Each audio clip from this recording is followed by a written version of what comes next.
Good afternoon. Welcome back to Deb's True Crime Notebook. I'm sorry to be running behind today, but I had some appointments I had to make this morning, and I'm running like crazy to get this information out to you about the morning session of the Richard Allen trial. So here we go. Day 2 in the Richard Allen trial. Tuesday's session commenced with further testimony from Brian, I believe it's Olahi, the primary crime scene investigator for the case. Several crucial pieces of evidence were presented in court, and each item was secured in a brown paper bag and was not physically displayed to the jury.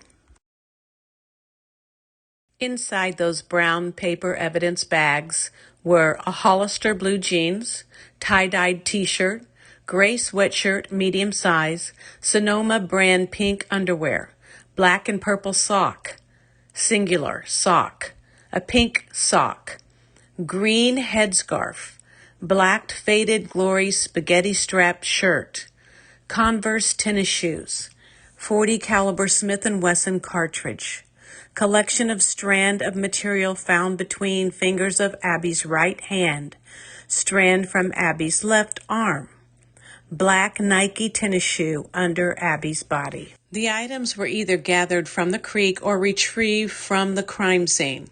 Additional evidence consisted of swabs collected from different areas of the girls' bodies, such as their arms and wrists. One swab contained blood from a tree, collected for about 4 feet off the ground, while others were taken from blood found on the ground near the girls and surrounding trees. Investigators also swabbed Libby's phone. Sexual assault kits have been completed and submitted to law enforcement.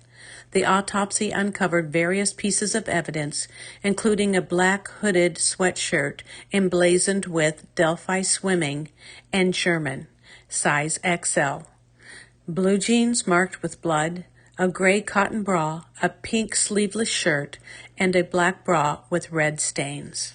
Abby Williams was found in blue jeans and a sweatshirt. Investigators indicated that these items belonged to Libby German, suggesting that Abby was dressed in her friend's clothing. Defense attorney Brad Rosie conducted a cross-examination of Olahi, repeatedly inquiring whether the swabs contained DNA linking Allen to the crime scene. Olahi stated he was unaware of any connection between the DNA and Richard Allen. Rosie's style of questioning was characterized as aggressive. Rosie probed into the sticks and branches found on the girls' bodies and scrutinized Olahi regarding the bullet evidence and the shoe print. Rosie inquired about shoe impressions and the estimated time of death, to which Olahi responded that it was an imprecise science. Regarding the branches discovered on the bodies, Olahi suggested they were intentionally placed there to hide the bodies. Rosie also questioned whether Olahi thought the sticks were there to conceal anything. According to Olahi, he suspects that the branches discovered on the bodies were intentionally placed there to hide them, and when Rosie inquired whether Olahi thought the sticks served a purpose of communication, he responded with a firm no.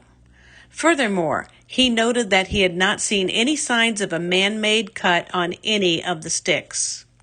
He mentioned that since Abby was dressed in some of Libby's clothing, it was a logical assumption that Abby had been disrobed. He stated that investigators were unable to ascertain the location of the events and informed Rosie that they did not test the sticks found with the girls. Olahi conveyed to Rosie that he was unaware of any photos taken of the ground after the bullet was removed. Rosie questioned Olahi, asking if he concurred that he did a poor job of documenting the incident. This prompted an objection from the state, marking just one of the many during Rosie's challenging cross-examination. When questioned about whether he regretted not taking more photographs, Olahi replied negatively. During the redirect, Deputy Prosecutor James Luttrell inquired about the number of ammunition items found and collected at the scene. Olahi clarified that only one item was discovered, the unspent bullet that lies at the heart of the state's case.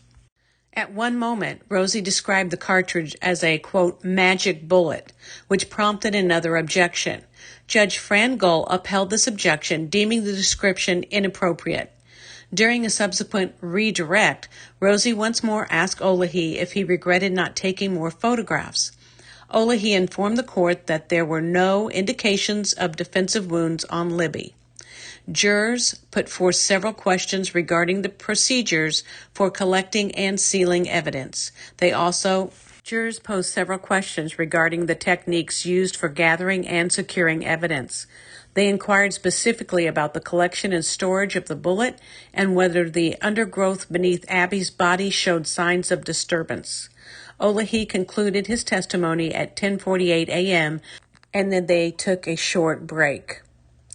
That wraps up the morning events information. We're going to do a recap just to remind you of what we just talked about.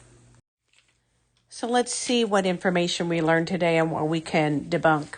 So there was information early on that Libby had been wearing sweatpants, and that was because in the morning in her house she was wearing sweatpants. Apparently she must have changed sometime before she left because Abby was wearing Libby's jeans. There is a shoe impression, a shoe footprint, and we've talked about that before. That's verified from both sides. It was the defense that brought that out today during questioning.